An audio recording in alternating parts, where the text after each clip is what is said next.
From the new book from Random House, Doyle, Canada. It sounds so funny when you put it in.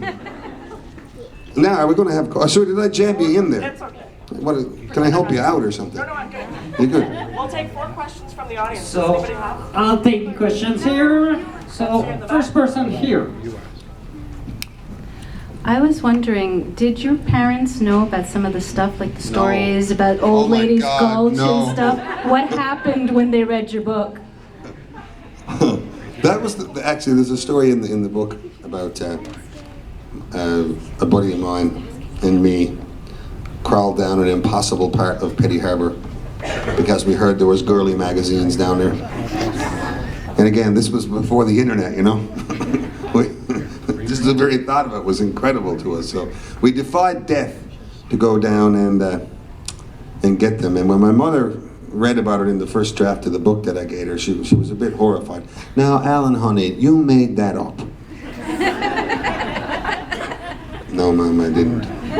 Oh, Jesus, Mary, and St. Joseph, she said. But no, they didn't know about. But most of it they did. I mean, there's not many. You know, that was one of the only kind of secrets that was kind of revealed to her, you know, I mean, in the book, because for most of the foolishness we got up to, they were there for it, for God's sake. I have a question on this side. Hello, sir.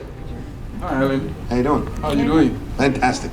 I've always enjoyed you and your music. Thank you very much. I feel really good because I had to get up early this morning to go do this thing in Halifax, and then we flew here, and then did a bunch of stuff today, but then I had a nap.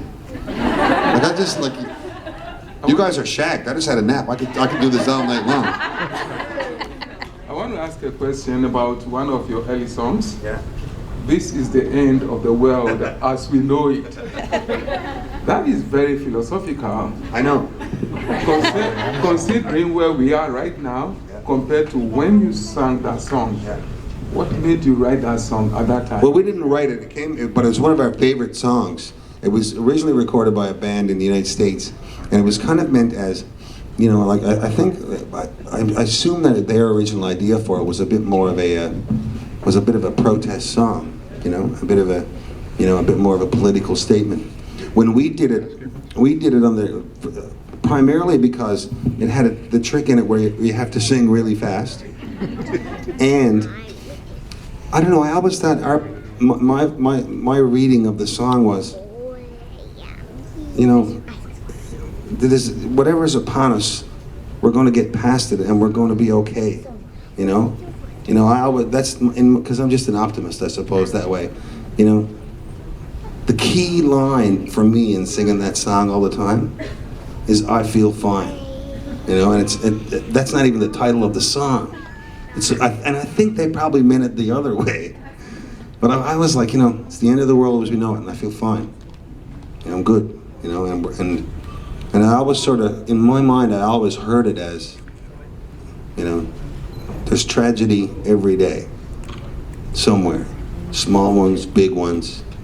There's upset every day, big ones, small ones.